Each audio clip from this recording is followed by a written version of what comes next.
Nang makita ng kasambahay ang pagkaantala ni Lance sa pagmamaneho ng karwahe, abala siya sa pagsisigawan, Zhang San, ano ang ginagawa mo? Huwag ka nang umahan pa, kung mahuhuli ang babae sa paaralan, ikaw lang ang nagtatanong. Oh! Si Lance ay abala sa pagmamaneho ng karwahe, kaya ang babaeng ito ay papasok sa paaralan. Gayunpaman, paano malalaman ni Lance kung saan siya mag-aaral, ang alam lang niyang magmaneho ng karwahe hanggang sa mga tarangkahan ng lungsod ay hindi niya namamalayan. Nagtatawanan at nagbibiroan ang ginang at ang mga katulong sa karwahe, hindi alam ang sitwasyon sa labas.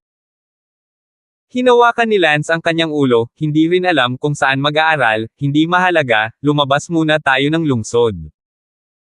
Naalala ni Lance na noong nakaraan, ang bawat memory stone na pinasok niya ay kasing laki lamang ng lungsod. At hindi na siya muling makalabas nang marating niya ang gate ng lungsod, sa pagkakataong ito, sinubukan ni Lance na tingnan kung makakaalis siya sa lungsod. Hindi nagtagal ay pinaandar ni Lance ang karwahe palabas ng lungsod. Oh my God, makakaalis na talaga ako sa syudad, ibig sabihin ba nito na ang memory stone na pinasok ko sa pagkakataong ito ay mas advanced kaysa sa Pale Twilight City, Oblivion City, na pinasok ko noon. Medyo nag-aalala si Lance, mas advanced ang memory stone, mas hindi alam ang mga bagay, hindi nakakagulat na ang kapatid ng master ng isla, hindi kailanman lumabas, tiyak na hindi alam ang tungkol sa mas advanced na memory stone, padalos-dalos na nagpakamatay, ang resulta ay talagang patay. Pinunasan ni Lance ang pawis sa kanyang ulo, napakamalas na masipsip sa ganoong mataas na antas ng memory stone, paano mo gustong umalis? Sa sandaling iyon, binuksan ng babaeng nasa karwahe ang kortina at nagtanong, Zhang San, bakit hindi ka nagmamadali? Yan? Miss? Ako. Ano bang problema mo? Magmadali ka dapat sa Laoshan Academy before this evening, medyo masikip ang oras, bilasan mo Natigilan si Lance, bago ngayong gabi sa anong Laoshan Academy. At ngayon ay madaling araw, Nima, ibig sabihin, magiging isang buong araw, pupunta ako, naisip ni Lance, anong paaralan, nasa lungsod. At sumugod din sa mga maagang klase sa umaga, syempre, ang saligan ay mayroong mga klase sa umaga. Biglang pinagsabihan ng maid na iyon si Lance, huwag kang magmadali. Walang choice si Lance kundi gumamit ng charm technique sa kanilang dalawa. Makinig, paano ako makakapunta sa Laoshan Academy? Patuloy na baba sa pangunahing kalsada, at kapag nakarating ka na sa pinakamataas na bundok, akyatin mo ang burol patungo sa Laoshan Academy. Ano ang iyong pangalan? Ang pangalan ko ay Lucy. Anong klaseng lugar ang Laoshan Academy? Ang Laoshan Academy ay isang lugar na nagtuturo ng pag-aaral gayon din ng martial arts, at ako ay kasalukuyang isang D-grade na estudyante ng Laoshan Academy. Anong ibig mong sabihin sa isang D-grade student? Ang Laoshan Academy ay nahahati sa 4 na grado ayon sa edad, na A, B, C, D. 8 hanggang 10 taong gulang ay A grade. 11 hanggang 13 taong gulang ay B na grado. 14 hanggang 16 na lugar na C na grado. 17 hanggang 19 na taong gulang ay D grado, tapos gagraduate ka. So graduating ka na agad. 17 years old na ako, grade D pa lang, magtatapos na ako sa loob ng 2 taon. Tumingin si Lance sa ginang, ang kanyang martial arts realm ay late innate lamang, ang kanyang maid ay mas malala pa, early innate, ngunit ang pag-abot sa level na ito sa 17 ay hindi masama, syempre, para sa panahong ito ay hindi alam. Sa panahong ito ay malamang na mas mataas pa. Tumingin si Lance sa babaeng ito at nakaramdam siya ng isang napakawalang kabuluhan. Hindi alam ni Lance kung ano ang kanyang ginagawa. Palagi ba siyang nagtatrabaho bilang isang lalaking ikakasal? Gayunpaman, ano ang magagawa ni Lance kung hindi siya nobyo, hindi lang alam ni Lance kung paano iiwan ang memory stone na ito at bumalik sa realidad. Ang pagpapakamatay ay isang landas na hindi inakala ni Lance na gagana. Paano ko iiwan ito? Ghost Memory Stone? Gusto kong umalis, ayokong tumambay dito, Sigaw ni Lance. Maraming taong dumadaan sa gate ng lungsod ang kakaibang tumingin kay Lance, malamang na akala ng mga tao dito ay baliw si Lance, sa mga tao dito, buhay sila. Tinapos ni Lance ang enchantment, pagkatapos ay pinaandar ang karwahe. Sa daan, ang ginang at katulong sa karwahe ay hindi nagsalita kay Lance, sila ay nagkwentuhan ng matagal, at pagsapit ng tanghali, kumain sila ng pagkain sa isang maliit na bayan, pagkatapos ay nagpatuloy sa pagmamaneho ng karwahe. Parehong ginang at ang nakatulog ang kasambahay, na itinuturing na lunch break, at si Lance, nag-iisa at walang patutunguhan, ay nagpatuloy sa pagmamaneho ng karwahe. Iniisip ko kung kailan matatapos ang ganitong uri ng araw at kung paano ito matatapos. Sa ngayon, sa totoong mundo, natuklasan na ng Marshall Island Lord na nawawala si Lance, pabalik sa underground na lungsod, at hinahanap sa paligid si Lance, sinisigaw ang pangalan ni Lance, hindi alam kung saan nagpunta si Lance. Sa Memory Stone, si Lance ang nagmaneho ng karwahe sa loob ng isang araw, at sa wakas sa gabi, nakarating siya sa paanan ng isang napakataas na bundok, at tumangala, sa kalagitnaan ng bundok, mayroong maraming mga gusali, kabilang ang isang malaking batong bangin. Na may 4 na malalaking karakter na nakaukit dito, Laoshan Academy. Ito ay tumingin na pakakahanga-hanga, isang lugar na tunog ang randy at atmospheric, ngunit, si Lance ay hindi kabilang dito, hindi man lang mabanggit ang interes dito, lahat ng ginagawa niya ngayon ay walang patutunguhan. May isang maliit na kalsada na umaakyat sa bundok, at si Lance ang nagmaneho ng karwahe paakyat sa bundok. Hey! Hey! Hey! Saan ka pupunta? Sa pagkakataong iyon, sumigaw ang kasambahay. Ah! Saan ako pupunta? Crap! Syempre ladies dorm ko. Oh!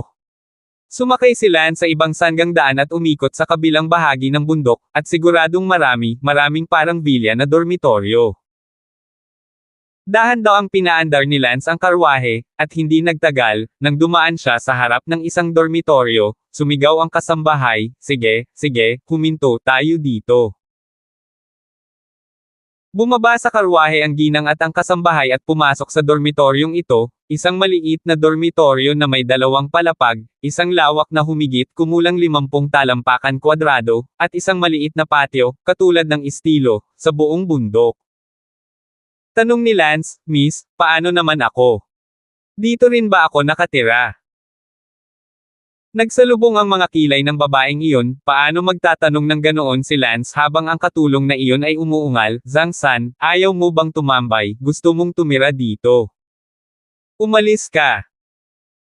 Ang babaeng iyon ay nagpakita rin ng isang bakas ng pagkasuklam, nakaramdam siya ng lubos na simpatiya kay Zhang San, ngunit hindi niya inaasahan na minamaliit siya nito. Gayunpaman, hindi nagalit ang ginang at sinabing, Zhang San, bina ngayon, mag-isa kang pumunta sa paanan ng bundok at humanap ng hotel na mapagpahingahan ng gabi, pagkatapos ay bumalik sa lungsod ng maaga bukas ng umaga at sabihin sa aking ama na ligtas na kaming nakarating sa Laoshan Academy. Sa simula ng susunod na buwan, babalik ka para sunduin kami sa Laoshan Academy at maaari ka nang umalis. Oh! Walang kalokohan si Lance at pinaandar niya ang karwahe. Kaya hindi doon tumira si Lance hehe, but also, ang current identity ni Lance ay nobyo, paano kaya ang isang maselang lugar na ganyan sa bundok ay mag-iingat ng kabayo, baka ang kabayo ni Lance ay nakatira din sa dormitoryong iyon. Si Lance ay lumipad hanggang sa pababa ng bundok, at nang makarating siya sa paanan ng bundok, ang kalangitan ay ganap na madilim, si Lance ay nakahanap ng isang hotel at nanatili doon, pagkatapos ay nag-order ng ilang maliliit na pagkain at kumain ng kanyang hapunan ng mag-isa at sa loob. Pag-iisa. Ito ang unang araw na pumasok siya sa Advanced Memory Stone na ito. Sa oras na ito, sa totoong mundo, nakauwi na ang Marshall Islander at sinabi sa lahat ang tungkol sa pagkawala ni Lance, at agad na hiniling ni Sarah na pumunta sa dungeon upang hanapin si Lance. Sa Memory Stone, bumalik si Lance sa kanyang silid sa hotel pagkatapos kumain ng hapunan at pumasok sa cultivation. Bagamat walang layunin si Lance at hindi alam kung paano iiwan ang Memory Stone na ito, hindi niya makakalimutang linangin, kahit sa mundong ito sa Memory Stone, kung walang lakas ay malamang na mamuhay siya ng miserableng buhay. Isip na magbago ng husto, marahil, maaari talaga niyang maapektuhan ang ikalawang antas ng Unity Realm Great Perfection. 992. Makalipas ang halos isang buwan. Pagkatapos ng mahabang panahon ng tahimik na pag-unawa, si Lance sa wakas, siya ay tumuntong sa ikalawang antas ng Unity Realm Great Perfection. Phew! Iminulat ni Lance ang kanyang mga mata sa kanyang silid sa hotel, parang multo, at natatakpan siya ng isang layer ng alikabok. Napakatagal ni Lance para makatungtong sa ikalawang antas ng Unity Realm Great Perfection sa kabila ng pagkakaroon ng sense of comprehension, ngunit sulit ito. Lumabas si Lance sa silid ng hotel at tinanong ang isang maliit na bata, gaano katagal na akong naglilinang? Back to senior, almost a month ka nang nagpa-practice. Anong oras na ngayon, simula na ba ng buwan? Tanong ni Lance. Bukas ang simula ng buwan. Oh, sa isang kisap mata, isang buwan na ang nakalipas mula noong pumasok ako sa memory stone na ito. Sayang, hindi ko alam kung ano ang takbo ng Marshall Island, Sally, Bella at ang iba pa, hindi ko alam kung paano nababalisa sila. Saglit na napabuntong hininga si Lance, ngunit wala rin siyang magawa, sa halip na pumasok sa memory stone, mas mabuting sabihin na nakulong siya, ang tanging kaliwan ay nabasag niya ng kaunti, kung hindi niya ito nagawa. Hindi ako nagkamali na pumasok sa memory stone na ito, si Lance ay nag-aalala na makalusot sa ikalawang antas sa loob ng 3 taon, maaari itong ituring na isang pagpapala dahil sa kasawian, kaya lang kung hindi na siya makakabalik sa totoong mundo. Kung gayon ang pagpapalang ito ay hindi magkakaroon ng kalahating punto. Bukas ang simula ng buwan, bilang groom ng Purple Mansion, dapat akong umakyat sa Laoshan Academy para sunduin si Miss, hehe. Hindi na kailangang ipagpatuloy ni Lance ang pagtatrabaho bilang groom, ngunit bukod sa bilang isang lalaking ikakasal, hindi alam ni Lance kung ano pa ang gagawin, gayunpaman, kahit ano pa ang gawin niya sa memory stone na ito, para kay Lance, ito ay nalilito lang. Memory Stone. Kung hindi dahil sa katotohanang hindi lumabas ang nakatatandang kapatid ng master ng isla, tiyak na pipiliin ni Lance na magpakamatay at pagkatapos ay lalabas ang kanyang kamalayan sa Memory Stone, ngunit ang Advanced Memory Stone na ito, tiyak na walang silbi ang pagpapakamatay. Kinabukasan, si Lance ang nagmaneho ng karwahe papunta sa Laoshan Academy para sunduin si Miss. Sa sandaling dumating si Lance sa harap ng dormitoryo ni Miss, nakita niya ang isang lalaking nakadamit, nagmamaneho ng magandang karwahe, naghihintay sa pasukan ng dormitoryo. Medyo nalito si Lance, at pinaandar ang karwahe at pumarode sa tabi ng napakagandang karwahe. Ang lalaking nakadamit ay tumingin kay Lance na may kasuklam-suklam na tingin sa kanyang mga mata, na para bang hindi niya gusto si Lance bilang nobyo, at tinakpan ang kanyang ilong, na parang may baho na nagmumula kay Lance. Si Lance, ang nobyo, ay mga 17 o 18 taong gulang, halos kapareho ng edad ni Miss, kaya naman ang Miss of the Purple Mansion ay nakaramdam lang ng simpatiya kay Zhangsan noon, dahil sa parehong edad, maaari siyang pumunta sa paaralan, habang si Zhangsan ay kailangang pumunta sa Purple Mansion upang magtrabaho bilang isang lalaking ikakasal upang suportahan ang kanyang pamilya. Gayunpaman, sa huling pagkakataon na sinabi talaga ni Lance kung nakatira din siya sa dormitoryong ito, na naging dahilan upang biglang bumagsak ang impresyon ni Miss Zifu kay Lance. Anong ginagawa mo? Tanong ng lalaking nakadamit ng maayos kay Lance, at siya ay napakataas at makapangyarihan.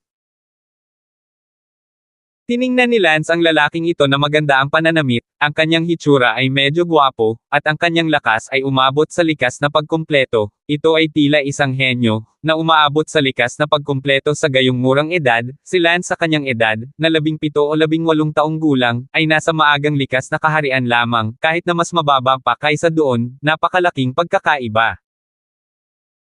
Bukod dito, si Lance ay itinuturing na isang henyo para maabot ang katutubo sa edad na ito, kaya tila ang sinaunang mundo sa alaalang ito mas advanced talaga ang bato. Sumagot si Lance, nandito ako para sunduin si Miss. Miss? Sinong babae? Miss Lucy. Lucy? Ha? Ikaw ang nobyo ng pamilya Lucy. Oo. Hindi mo kailangang kunin ngayon. Bakit?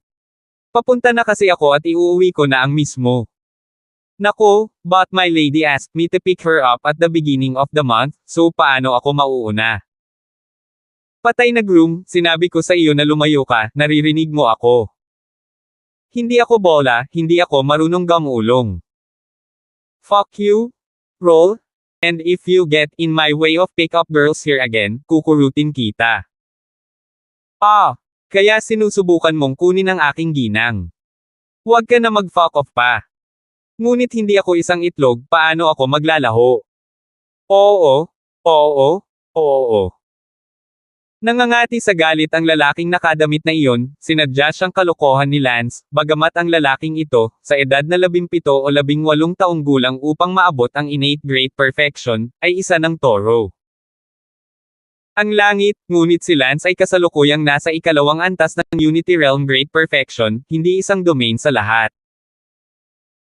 Ang lalaking ito na naglalaro ni Lance ay malamang na mabigla sa Laotian Academy na ito kung alam ng mga tao na siya ay isa ng Unity Realm ang Great Perfection, kung tutuusin, si Lance, ang lalaking ikakasal, ay nasa 17 taong gulang lamang. Gayunpaman, hindi ito ipapakita ni Lance, kung tutuusin, ang nobyo na ito ay 17 taong gulang, ngunit ang kanyang kaluluwa ay hindi sa nobyo, at ang tunay na edad ni Lance ay hindi rin 17. Sa sandaling ito, sa dormitoryo. That daw, miss, nandito si Zhang San, lalabas tayo. Pero paano kung ako, Oji, ay nasa labas ulit, paano kung pilitin niya akong sumakay sa kanyang karwahe? Miss, bakit hindi mo nalang magustuhan si Oji? I think he's okay. Hindi ko alam, hindi ko lang nararamdaman. Hindi mo gusto si Windsor, di ba? I think so. Ever since he smiled back at me in year C, hindi ko na nakalimutan yung ngiti niya. Miss, ang House 10 Genius na yan saan ka ba nagustuhan ng mga tao? Tsaka, na si Wenso noon pa man ay may gusto kay Lo Yongki na isa ring 10 henyo, ang mga Lo Yongki ay isa rin sa 5 house flowers ng Laotian Academy, ikaw, di better not fantasize. Itong Oji sa labas, although wala sa genius list ang talent niya, pero hindi naman masama, medyo gwapo siya, balita ko, napakayaman din ng pamilya niya, isa siyang malaking duke sa Deer City. Sige, stop talking, go out, get ready to go home. Saglit na naghintay si Lance sa harap ng dormitoryo, lumabas silang dalawa ni Miss at ang kanyang maid na may dalang 2 bag. Sabi ni Lance, Miss, late na ako, sumakay ka na sa kotse. Tumango si Miss Lucy. At ang lalaking nakadamit ay abala sa pagsasabing, Lucy, ihahatid na kita. Umiling si Lucy at sinabing, hindi, salamat kaklase Oji. Bakit? Hindi tayo pare-pareho, sa Dan City ang bahay ko at sa Deer City ang bahay mo, ha? Hindi bale, magkaparehas lang ng direksyon ang Dan City at Deer City, dadaan ako ng detour para ihatid ka pa uwi, tapos pupunta rin sa Deer City. Tumingin si OJ kay Miss Lucy nang may pinanibik, Miss dahil sa kagandahan ni Lucy, lihim siyang napalunok ng laway, na karapat-dapat sa Laotian Academy, isa sa 5 pangunahing bulaklak ng gobyerno. Ang uri ng makalangit na pagmamalaki ni Lo Yongki, hindi niya kayang habulin ito, ngunit itong Purple Moon, kaya pa rin niya. Para habulin siya, dahil sa martial arts, ang talento ni Purple Moon ay hindi ganoon kapansin-pansin, katamtamang antas, na inakala ni OJ na karapat-dapat siya. 973. Bumantong hininga si Lance at sinabi sa ilalim ng kanyang hininga, mukhang sa anumang panahon, ito ay halos pareho, magagandang babae ang gusto ng lahat. Tahimik lang na nakatayo si Lance sa tabi ng karwahe nito, hindi naramdaman ni Lance na siya ay mula sa mundong ito, ngunit tinitingnan niya ang mundong ito mula sa pananaw ng isang manunood, si Lance ay hindi makihalo sa kanilang mundo, dahil, nais lamang ni Lance na makabalik sa totoong mundo ng mas maaga. Maging ang Laotian Academy sa batong alaala na ito, isang magandang babae o isang babae, wala sa kanya iyon. Sinabi ni Lucy, hindi na kailangang maging magulo, bukod pa, dumating na ang aking nobyo upang sunduin ako, salamat, OG, pagkatapos ay uuwi muna kami. Sumakay si Lucy at ang kasambahay sa karwahe ni Lance. Lucy, ay. Labis na nanlumo si Oji, hindi maiwasang mapatingin kay Lance, sinabihan niya si Lance na mawala, si Lance ay hindi, kung nawala si Lance, wala siyang dahilan. Gustong-gusto ni Oji na suntukin ang nobyo na iyon ay, si Lance. Magmaneho. Pinaalis ni Lance ang karwahe. Pagkababa ng bundok, ang babaeng nakaupo sa karwahe ay nagtanong, Zhang-san, nabalitaan kong nawala ka ng isang buwan. Natigilan si Lance, sa katunayan, si Lance ay nakakulong sa hotel sa loob ng isang buwan, at dahil sa buwang ito kaya nalampasan ni Lance ang isang antas. Akala ng tatay ko may nangyari na sa akin at matagal ka nang hindi nakabalik, pinapunta ako ng mga tao para hanapin ako sa Laotian Academy, at saka ko napagtanto na hindi ka pa nakakabalik sa Dan City. Zhang-san, ano ba talaga ang ginagawa mo nitong nakaraang buwan? Oh miss, uuwi na ako. Ang pamilya mo ba ang may sakit? Oo. Naku, ayos lang ba ang pamilya mo? Oo naman, okay. Bueno, kung gayon, sa ibang pagkakataon, bisitahin ang iyong bayan ng White City. Yes, Miss is welcome to visit my home. Sabi ni Lance. Kasabay nito, pinaandar ni Lance ang karwahe upang tumakbo sa kalsada. Sa gabi, pinaandar ni Lance ang karwahe pabalik sa Dan City, ang Purple Mansion. Hindi alam ni Lance kung bakit siya nagpatuloy sa pagbabalik dito, marahil dahil mas pamilyar siya sa lungsod na ito. Bumalik si Lance sa kwadra, tahimik na itinaas ang mga kabayo habang naglilinang, at wala nang ibang ginawa. Dahan-dahan, napansin ng ibang mga tao sa kwadra na medyo kakaiba si Zhang-san. Hoy, Zhang-san? Bakit bigla ka nalang kakaiba, dati kang mahilig makipag-usap at tumawa, bakit hindi nakitang tumatawa kanina? Madalas nagtatago ka pa sa kwarto mo, akala mo isa kang martial artist, naglilinang sa kwarto mo Sabi ng kasamahan ng mga kwadre kay Lance. Wala. Kumilos si Lance na parang tinatanggihan ang mga tao, hindi man lang kilala ni Lance ang iba pang kasama sa kwadra, si Lance ay tahimik lang na naninirahan dito sa kawalan dahil ayaw ni Lance na makihalubilo sa mundong ito, gusto niya lang umalis. Hoy, Zhang-san, labhan mo ang aking balde ng damit. Sabi ng pinuno ng kwadre kay Lance. Kung ito ang matandang Zhang-san, agad niyang lalaban iyon, tutal, siya ang pinuno ng kwadra at hindi siya masaktan. Ngunit ang kasalukuyang Zhang-san, ito ay si Lance. Bilisan mo tigilan mo na ang kadaldalan at labhan mo ang aking damit. Utos ng pinuno ng kwadra. Ngumuso si Lance, paano kung tumanggi ako? Yoho! Nagtataka din na tumingin kay Zhang-san ang iba pang kasamahan ng kwadra, paano naglakas loob si Zhang-san na sabihin ang mga ganoong salita, si Zhang-san ay bagong dating sa Purple House bilang nobyo. Isang bagong dating na wala pang 3 buwang gulang ang nang-ahas na suwayan ang ulo ng mga kwadra. Lumapit ang ulo ng kwadra at ngumisi, Zhang-san, ikaw ba ay ipinadala upang tanggapin ang ginang upang maramdaman na ikaw ay mas marangal kaysa sa amin? Zhang-san, sino ka ba? Ikaw ang bahala sa pagsundo and dropping off the girls because you're younger, naiintindihan mo ba? Go do my laundry. Umupo si Lance na hindi kumikibo. Fuck him. Go wash my clothes. Sinubukan ng ulo ng kwadra na hawakan si Lance. Bang! Hinampis ni Lance ng backhand ang ulo ng kwadra, at biglang bumagsak ang ulo ng kwadra sa lupa, hindi alam kung patay na siya o nahimatay. Tumalikod si Lance at pumasok sa silid, isinara ang pinto, at gulat na tumingin kay Lance ang ilan pang stable boys. Gayunpaman, may agad na nagulat ng bagay na ito sa Katie wala ng Purple Mansion, na hindi nagtagal ay dumating. Zhang-san, ikaw. Huwag mo akong subukang guluhin. Zhang-san, mapangahas ka, ako ang Katie wala. Uulitin ko, huwag mo akong pakialaman. Bagamat ayaw ni Lance na makihalubilo sa mundong ito, hindi ibig sabihin na gusto ni Lance na binubuli ng mga tao sa mundong ito. Si Lance ay pinanghinaan lamang ng loob dahil siya hindi niya alam kung paano iwanan ang memory stone na ito, hindi naman sa gusto niyang maging low profile. Zhang-san, bumangon ka na. Pinuntahan din ng mayordomo si Lance. Boom! Bahagyang iwinagayway ni Lance ang kanyang palad, at lumipad palabas ang mayordoma kasama ang bintana. Gayunpaman, hindi pinatay ni Lance ang kasambahay. Ito ay dahil sa mga nakaraang araw, natutunan ni Lance gamit ang mesmerism na ang pinakamalakas na tao sa Purple Mansion ay isang Grandmaster sa tuktok ng Unity Realm. Iyon ang dahilan kung bakit ayaw lumayo ni Lance, kung sakaling hikayatin niya ang matandang master na ito na gumawa ng isang bagay.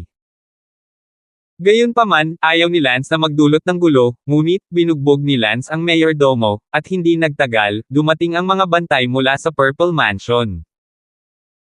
Ang mga gwardya ay pawang malalakas na lalaki sa paligid ng maagang yugto ng Unity Realm. Aarestuhin si Zhang San, anong lakas ng loob mong gumawa ng gulo sa Purple Mansion? Lumapit ang dalawang gwardya upang arestuhin si Lance.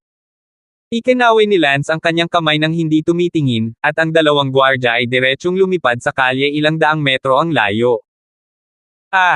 Natigilan ng iba pang mga guard. Itong lalaking ikakasal, paano siya na ginapakalakas sa martial arts? Ang mga gwardya sa unang yugto ng Hope One Realm ay lumipad din palayo kasabay ng pagkumpas ng kanilang mga kamay.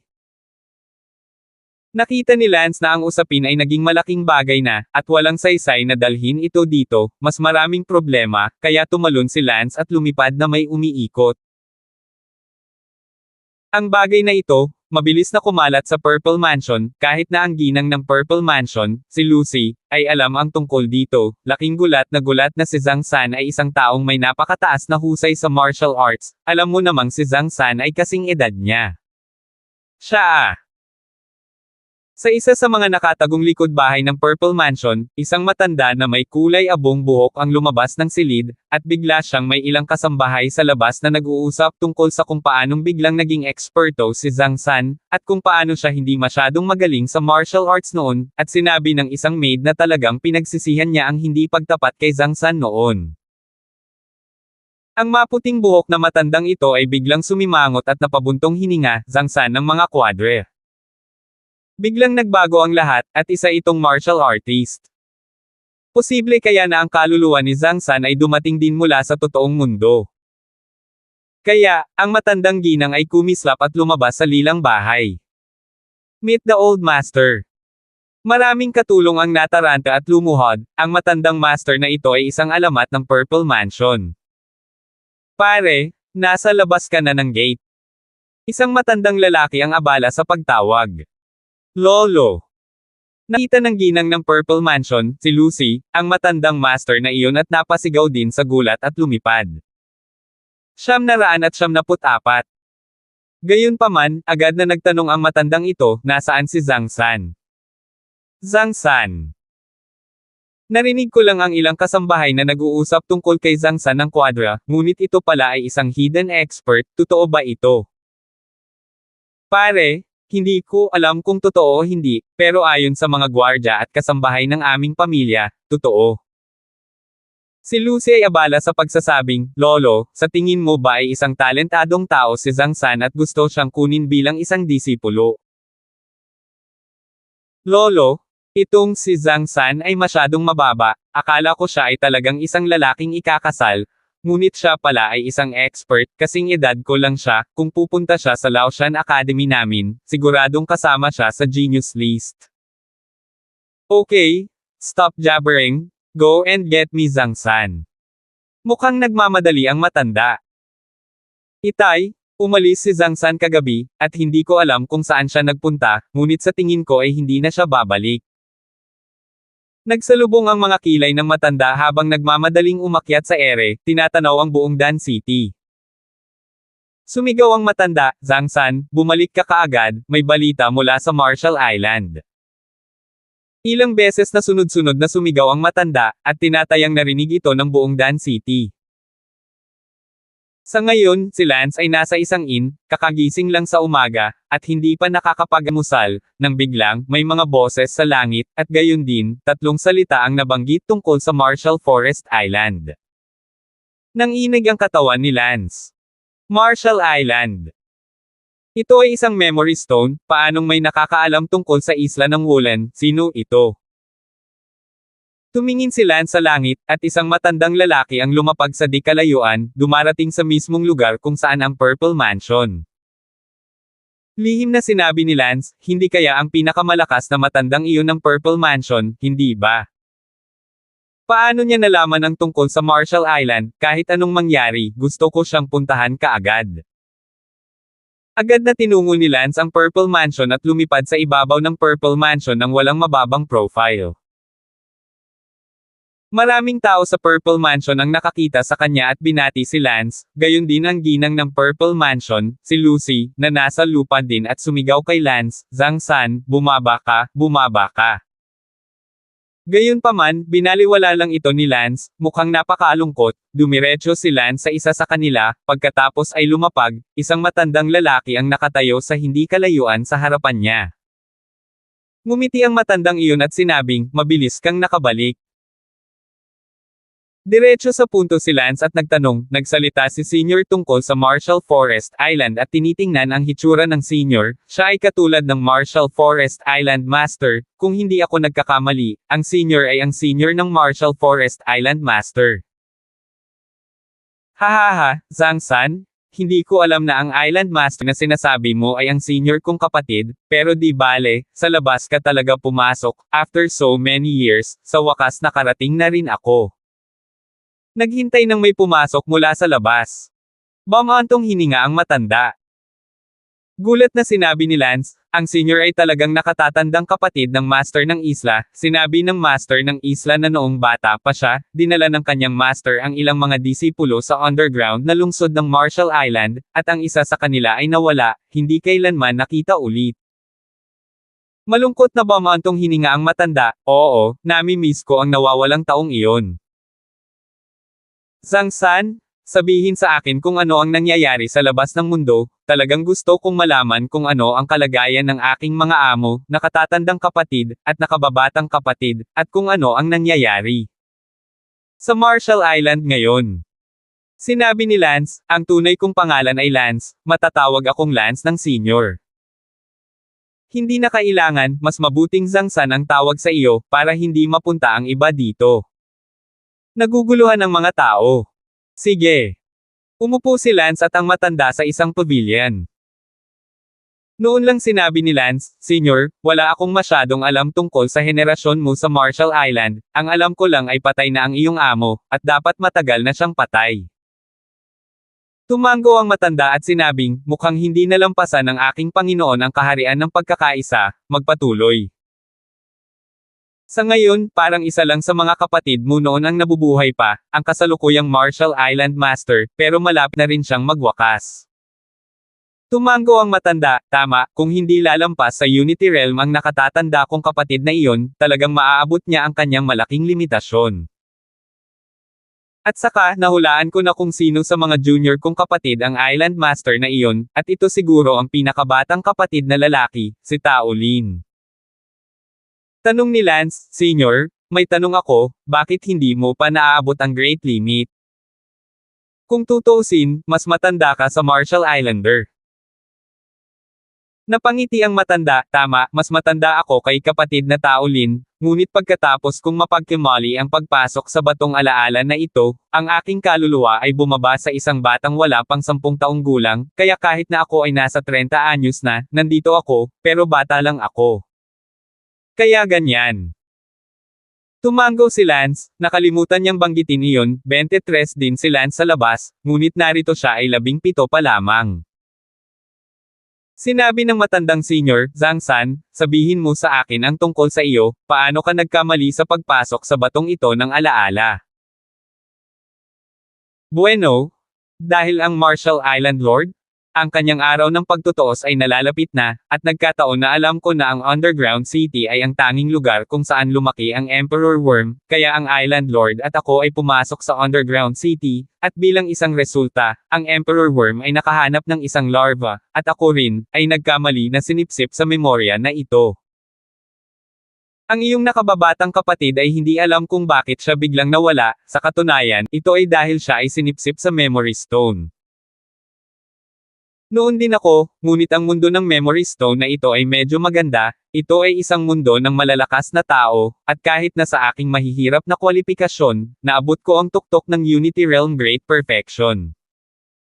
Mahina ba ang kwalifikasyon ng senior? Oo, sa lahat ng mga kapatid ko noon, ako ang may pinakamasamang kwalifikasyon, at ang may pinakamagandang kwalifikasyon ay ang aking nakababatang kapatid na si Taolin, ang kasalukuyang master ng isla. Oh, talagang mas advanced ang lugar na ito, tama, senior, memory stones, hindi ba lahat ng mga ito ay limitado sa oras? Mayroong ilang mga memory stones sa Woolen Island, tulad ng Oblivion at Kango, at lahat sila ay napuntahan ko na. At isang buwan na lang, at 50 araw na lang, at pagkatapos ay automatiko itong natatapos at ang aking kamalayan ay lumabas sa memorya ng bato. At narito. Wala bang limitasyon sa oras? Tanong ni Lance.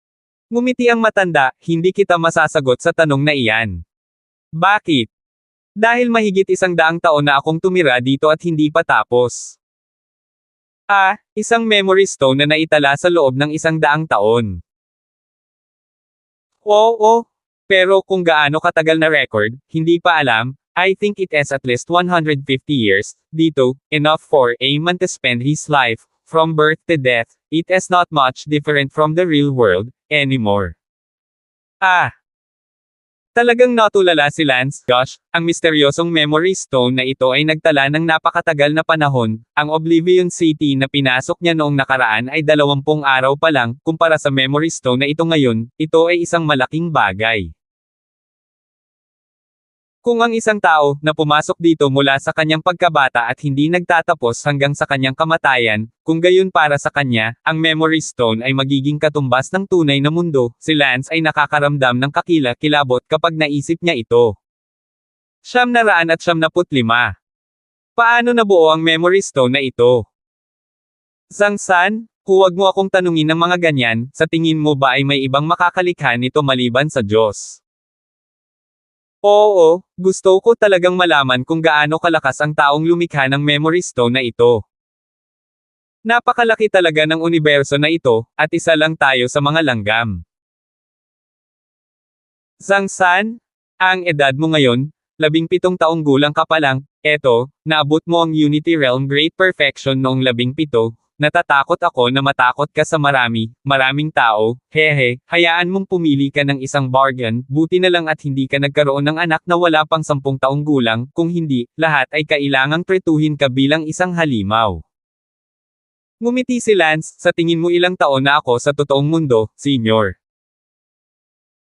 Naabot mo na ang Unity Realm Grand Perfection sa totoong mundo, sa aking pag-unawa sa martial arts sa totoong mundo, upang maabot ang antas na ito, kahit na ang pinakahenyo sa mundo, natatakot ako na ito ay higit sa 40 taong gulang na kung saan sa pinakahenyo, ngunit sa katunayan ang henyong ito ay theoretical lamang, kaya dapat ay 50 o 60 taong gulang ka sa totoong mundo. Hahaha, mali si senior, 23 years old pa lang ako sa totoong mundo. Nagulat ang matanda. Hindi pwede, 23 years old. Oo. Sus, napakabata pa nito, hindi maaaring magkaroon ng ganoong henyo sa totoong mundo sa labas natin, wala pang sino man sa labas ng Unity Realm sa labas ng mundo, paano ito posible? Kahit ngayon sa sinaunang mundong ito ng Memory Stones, ang mga nakarating sa Unity Realm Grand Perfection sa edad na 23 ay napakakaunti. Hehe, then I'm 17 years old now, di ba mas lalo akong nagiging phoenix? Sabi ng matanda, tama, kaya ko lang nasabi, kung alam ng mga tao na ang iyong kaharian ngayon, siguradong matutulala sila sa maraming tao. Sa pagkakaalam ko, ang pinakahenyo na 17 taong gulang na kabataan ng Laotian Academy ay nasa anggit ng yugto ng Unity Realm, ito ang pinakahenyo, at ito ang talento na inaagaw ng bawat kapangyarihan. Biglang naalala ni Lance at nagtanong, Senior, itong Purple Mansion, ano ang kinalaman nito sa iyo? Haha, ako ang Grandmaster nitong bahay na kulay ube, sa tingin mo ba, ninuno nila ako? Noon, pagkatapos kong magkamali na pumasok dito, ako ay 5 taong gulang na anak ng isang pamilyang Max Payne, isang pinuno ng angkan. Pagkatapos noon, umasa ako sa karanasan ng aking nakaraang buhay at naging mas malakas na hakbang-hakbang, nang syempre, nagpunta din ako sa Laotian Academy, nandito ako noong bata ako, pagkatapos, naging matatag ako, at unti-unting lumakas ang pamilyang ito, at dahan-dahan, mayroon itong Purple House ngayon. Nagtaka si Lance, gayunpaman, nalaman kong ang Purple Mansion na ito ay eksaktong kapareho ng underground city sa ibaba ng Marshall Island, kaya tiyak na hindi mo itinatag ang Purple Mansion na ito. Tumango ang matanda, tama, ang underground city sa ilalim ng Marshall Forest Island ay itong lungsod ng hindi mabilang na mga kabataan, at itong Purple Mansion ay kapareho ng Max Payne na pamilya ko noon. Oo, kung gayon, ang Miss Lucy na iyon, ay ang iyong apo. Tama. Hahaha, nakakatuwa, talagang kasal ka dito at may pamilya na may napakaraming populasyon. Sabi ni Lance. Huminga ng malalim ang matanda, so, medyo naguguluhan na ako kung ito ba ang totoong mundo o hindi, ano ba ang totoong mundo o hindi. Medyo nalilito na ako. Senior, may huling tanong, at ito ang pinakamahalaga. Sabihin mo. Nung pumasok si Senior dito noon, hindi ba niya naisip na lumabas? Tanong ni Lance Damon. Sinabi ng matanda, syempre naisip ko, ang una kong naisip ay, magpakamatay, dahil pagkatapos na makapasok sa Oblivion City at Pale Twilight City, ang pagpapakamatay ay ang paglabas ng kamalayan. Ngunit minsan sinabi sa amin ng aking amo na ang underground city na iyon, mula nang mahukay ito libu-libong taon na ang nakalilipas, maraming tao ang hindi maipaliwanag na naglaho, at sa huli, walang sino man ang muling lumitaw. Kaya, sa palagay ko, ang pagpapakamatay na iyon ay maaaring hindi na makaalis sa memoryahang ito. Tumawa si Lance, anong kapalaran, noong una akong pumasok, ang naisip ko ay katulad mo, sabi ng Island Master na hindi ka na nagpakita simula nang mawala ka, kaya hindi ako naglakas loob na magpakamatay, hindi ko asahan mong pareho tayo ng iniisip. Tama, kaya, nabubuhay ako sa mundong ito, hinintay kong automatikong matapos ang mundo sa araw na iyon, ngunit sa kasamaang palad, naghintay ako at naghintay hanggang sa mapuno ako ng mga anak at apo, at ang nakakagulat, hindi pa tapos. Nauubusan na ako ng pasensya, hindi na ako babalik sa totoong mundo. Bakit? Sa totoong mundo, mayroon lang akong isang nakababatang kapatid na lalaki na nabubuhay pa, at ang iba pa sa sinumang miyembro ng pamilya o sinumang kaibigan. At dito, mayroon akong maraming mga anak at apo at maraming mga kaibigan, kaya kung saan ang totoong mundo para sa akin, sabi mo. Gayon din.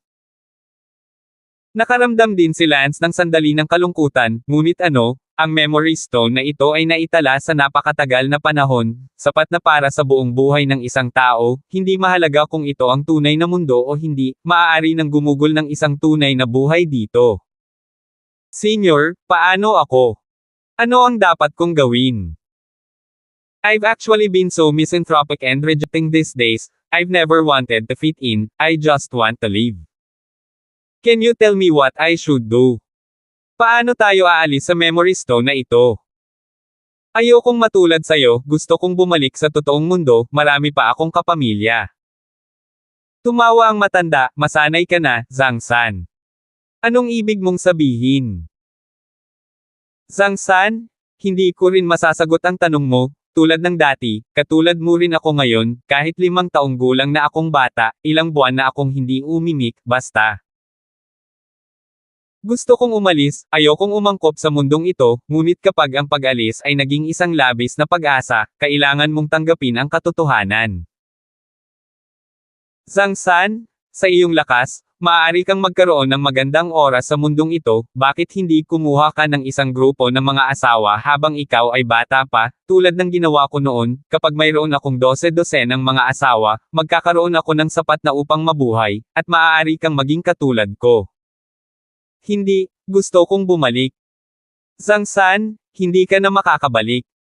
Hindi. Sigaw ni Lance.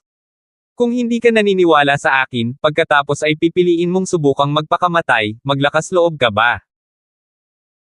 Umupo si Lance sa lupa, tama, si Lance ay hindi nang ahas na magpakamatay, ang pagpapakamatay ay hindi sinasadyang ganap na patay, hindi na makabalik.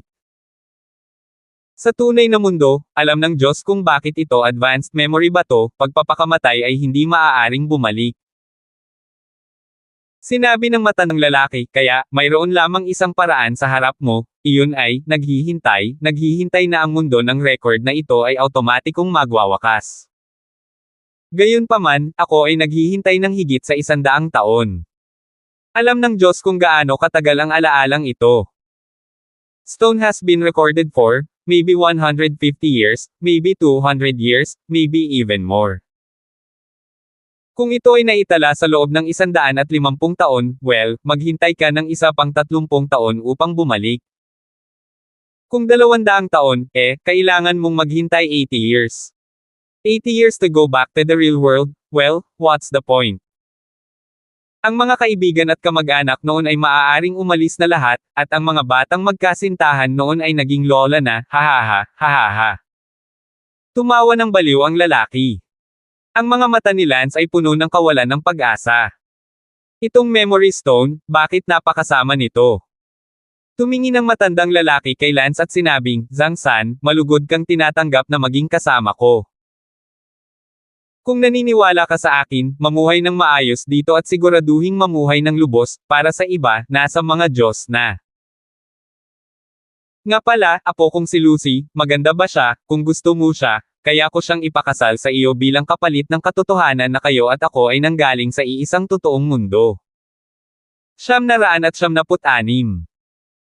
Ayoko, gusto ko lang umalis, ayoko ng mga magagandang babae, sabi ni Lance. Oh, okay. Gayunpaman, Zhang San, kahit na ito ay ang tunay na mundo o ang memory stone na ito ay talagang pareho, pagkatapos ng mahabang panahon, magkakaroon ka rin ng pamilya dito. Sige, maaari kang manatili sa aking lugar mula ngayon. We are also considered family? Wala kang mapupuntahan, at ngayong bata ka pa, bakit hindi mo muna sundan ang apo ko at mag-aral sa Laoshan Academy, at mamaya na natin pag-usapan. Siguro, ang kapalaran mo ay hindi magiging katulad ng sa akin, magkakaroon ka ng pagkakataong umalis, hindi magandang ideya na magmadali ngayon, di ba? Pagkasabi noon ay tumawa ang matanda at naglakad palayo. Napaupo si Lance sa lupa sa matinding depresyon. Sa malayo. Lolo, ano ang matagal mong sinabi kay Zhang San? Tanong ni Lucy. Ngumiti ang matanda, wala, Zhang San hindi ito masama, bata pa siya at malakas sa martial arts, iniwan ko siya sa pamilya namin, sa hinaharap, hindi na siya magiging groom, miyembro na siya ng pamilya namin, pupunta siya sa Laoshan Academy kasama mo, isama mo siya ng konti. Oo. Kinusat ni Lucy ang kanyang mga mata, tila umaasa at nasasabik. Hahaha. Tumawa ng malakas ang matanda. 3 araw at 3 gabing hindi umimik si Lance sa Purple Mansion. Gayunpaman, ano ang maaaring gawin? Hindi mapupunta sa impyerno ang Don. Kaya, nang walang ibang mapagpipilian, walang magawang tanggapin ni Lance ang katotohanan. Isang hakbang sa isang pagkakataon, marahil, isang araw sa hinaharap, maaari niyang lisanin ang mundong ito. Phew! Isang malalim na buntong hininga ang pinakawalan ni Lance. Sa oras na ito, pumasok si Lucy. Zhang San, sinabi ng lolo ko na magiging miyembro ka na ng aming pamilya mula ngayon, tama ba? Masayang tanong ni Lucy. Sinabi ni Lance, hindi mo gusto ang ideya na ako, isang lalaking ikakasal, ay magiging iyong pamilya. Saan? I can't welcome it enough. Tama. Tumango si Lance, ngunit wala nang ibang mapupuntahan si Lance, kaya ito lang ang tanging paraan. Great! Sabay na tayong pumunta sa school pagkatapos nito. School. Sa Laoshan School. Oh, nothing of interest. Bakit 17 ka pa lang, ano pa bang magagawa mo kung hindi ka pumasok? Sa edad natin, school age na yan hindi na kailangang magmadali sa mga bagay na pang-adulto. Mukhang gusto ni Lucy si Lance upang pumunta sa paaralan. Oh, fair na? Tatambay pa rin ako, hindi pareho saan man ako tumambay. Sabi ni Lance na walang Diyos na mga mata. Zhang San, paano mo nasabi, ang galing mo sa martial arts, kaya magiging modeler? Hindi ko maintindihan kahit sabihin ko sa'yo. Og, Zhang San? Mukhang masama ang pakiramdam mo, dahil pamilya na tayo ngayon, pwede mo ba akong makausap? Hindi pwede. Oh. Si Lucy ay labis na nanlumo, siya ay puno ng interes kay Zhang San, kahit na medyo katulad niya, ngunit si Lance ay may malamig na mukha. Gabi na, nakahiga si Lance sa kanyang kama, iniisip ang tungkol kina Sally, Bella, Elsa, Leslie, at Sarah sa kanyang isip, na hindi makatulog ng mahabang panahon. May Sally, Bella, Elsa, Leslie, Sarah? Sana ay tulungan ninyo akong ipagdasal na umalis ako sa memory stone na ito sa lalong madaling panahon, kung hindi, natatakot akong malagay tayo sa trahedya. Sabi ni Lance sa loob. Kinabukasan, pinaandar ni Lance ang karwahe. Kasunod ni Lucy, siya ay nagtungo sa Laoshan Academy upang pumasok sa paaralan, bagaman si Lance ay walang interes dito, ngunit siya ay manggugulo saan man siya magpunta, kaya hahayaan na lamang niya ang iba na ayusin ito. Ang kasalukuyang kalagayan ni Lance ay may pakiramdam na walang buhay, patay at walang dinamika. Mapuro lang tingin ni Lance. Sa pagmamaneho ng karwahe, ilang dosenang kilometro lamang sa labas ng tarangkahan ng lungsod, isang magandang gintong karwahe ang hamarang sa gitna ng kalsada. Isang lalaking nakadamit ng maayos ang tumalon mula sa karwahe, ang lalaking ito ay ang lalaking nakilala at sinubukang sunduin si Lucy sa Laoshan Academy noong araw na iyon, sa harap ng dormitoryo ni Lucy. Lucy, what a coincidence! Tumawa ang lalaking nakadamit na iyon. Oji, anong ginagawa mo? Lucy, since it's such a coincidence, sabay na tayong pumasok sa school, umakyat ka sa karwahe ko, mas maluho ang karwahe ko, martial arts ang pag-uusapan natin at pag-uusapan ang mga adhikain natin sa buhay. Walang dapat pag-usapan, Zhang San, umalis na tayo. Sabi ni Lucy kay Lance. Sa oras na ito, ang Oji na iyon ay abala sa pagtingin kay Lance, na para bang tinatakot niya si Lance gamit ang kanyang mga mata, at kung hindi alam ni Lance ang anumang mas mahusay, siya ay gagawa ng hakbang kay Lance. Zhang San, bilasan mo. Utos ni Lucy. Ang Oji na iyon ay abala sa pagsasabi kay Lance, kabayo, maging matino. Tumingin si Lance kay Oji na may masamang tingin, pagkatapos ay ngumuso, idiot. Ano ang ibig sabihin ng silly ratio? Ang tagasunod ni Oji ay abala, young master, pinagalitan ka niya. Malamig ang tingin ni Oji, ikaw. Bang! Bago matapos ni Oji ang isang pangungusap, biglang sumabog ang kanyang ulo, pagkatapos ay bumagsak sa lupa at namatay. Sinampal siya ni Lance hanggang sa mamatay. Ah! Parehong tumili si Lucy at ang maid, pareho silang tanga. Nanginginig din sa takot ang sidekick ng kabilang side, saka inilabas ang mga paa at tumakbo palayo. Shoo! Sinipa ni Lance ang isang bato. Bang! Ang nobyo ng kabilang panig ay biglang namatay, at hindi siya pinayagan ni Lance na bumalik upang magulat at magdala ng gulo kay Zifu. Zhang San, anong ginagawa mo? Puti ang mukha ni Lucy habang nagtatanong. Walang kulay ang mga mata ni Lance habang sinasabi niya, patayin. Baliw ka, hindi natin kayang guluhin ito. So what if we can't afford to provoke? This world is inherently a false one, there is no difference between being dead and alive. Zhang San, baliw ka? Tapos na, mawawasak na ang pamilya natin, duke ang ama nitong si Oji. Tumingin si Lance sa takot na si Lucy at huminga ng malalim, kahit na ang sinuman dito ay matagal nang hindi umiral, ngunit pagkatapos ng lahat, hindi nila alam. Sige, miss, nagkamali ako. Ano ngayon? Dahil patay na ang lahat, ano pa ang magagawa natin, magkunwaring hindi natin alam, kung hindi mo sasabihin, hindi ko sasabihin, who knows, magmaneho ka na.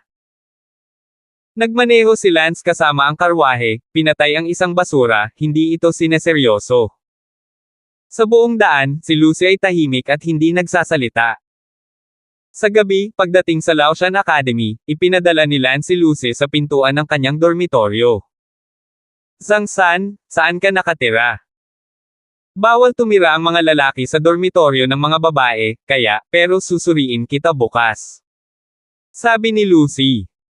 Sinabi ni Lance, hindi na kailangang mag-alala tungkol sa akin, sa aking kakayahan, natatakot pa ba ako na walang matutuluyan? Ngunit, huwag na pero, nandito ako para tumambay pa rin, hindi mahalaga. Sabi ni Lance na may malungkot na mga mata. Don't you keep talking about mucking around, let's say I have a boy I know, you stay at his place at night, that's the decision. Whatever. Pinaandar ni Lance ang karwahe pababa ng bundok, dahil hindi posible na panatilihin ang mahayop sa bundok. Pagkaalis ni Lance, abala ang kasambahay ni Lucy sa pagsasabing, Miss, bakit parang patay na kamag-anak si Zhang San? 997. Ewan ko ba, sabik na makita siyang ganito, nakakadurog ng puso, hindi ko nga alam kung anong meron sa kanya. Miss, bakit ka distressed sa kanya, hindi naman siguro interesado ka kay Zhang San di ba? Kalokohan, pamilya ko na siya, tama lang na maawa ako sa sarili kong pamilya, hindi ba sinabi ng lolo ko na alagaan ko pa siya? Namula si Lucy at sinabing, oh, bahagyang tumango ang dalaga. Pinaandar ni Lance ang karwahe sa ilalim ng bundok, inilagay ito sa isang profesional na kwadra, at pagkatapos ay umakyat sa bundok. Hindi alam ni Lance kung ano ang pinagkakaabalahan niya at puno ng kalituhan. Sa gabi, dinala ni Lucy si Lance at nakilala ang isang batang lalaki, na nagngangalang Ding Shan, at sa gabi, nananatili si Lance sa dormitoryo ng batang ito na nagngangalang Ding Shan, ngunit sa kasamaang palad, itong si Ding Shan ay may kasintahan na pumapasok sa hating gabi at gumawa ng maraming ingay para manatiling gising si Lance. Kinabukasan, pinapasok ni Lucy si Lance, sa parehong klase ni Lucy. Ikalawang klase ng ikaapat na baitang. Si Lance ay nakaupo sa silid-aralan, palaging nararamdaman, medyo katulad noon sa Palanan Middle School, sa isang ulirat, si Lance ay tila ibinalik ang oras, pabalik sa Palanan Middle School. Hoy, estudyante, bakit ka nanghihina? Sa pagkakataong ito, sigaw ng isang guro. Itinaas ni Lance ang kanyang ulo. Ikaw yan, bago ka lang ba dito? Bakit napakawalang kwenta mo? Lumabas ka at bitbit mo ang isang malaking bato sa iyong likod at lumipad sa paligid ng bundok ng 100 beses. Sabi ng gurong iyon na ang gurong ito ay isang mahusay na pagkumpleto ng Unity Realm. Medyo nagulat si Lance na ang isang ordinaryong guro ay napakalakas. Si Lucy ay abalang tumayo, Teacher Wolf, siya ay may sakit, mangyaring huwag siyang parusahan. Nagulat ang mga estudyante sa klase nang makitang tinutulungan ni Lucy ang bagong dating. Isa sa kanila, isang batang lalaki sa klase na medyo naiinggit ang tumayo at nagtanong, Lucy, sino siya? Bakit mo siya pinagtatanggol? Sabihin mo sa akin kung sino siya. Ang medyo seloso na batang ito ay nasa ikalawang klase ng Ding grade, ang pinaka-talented, na tinatawag na Raven, at nasa unang antas ng Early Unity Realm.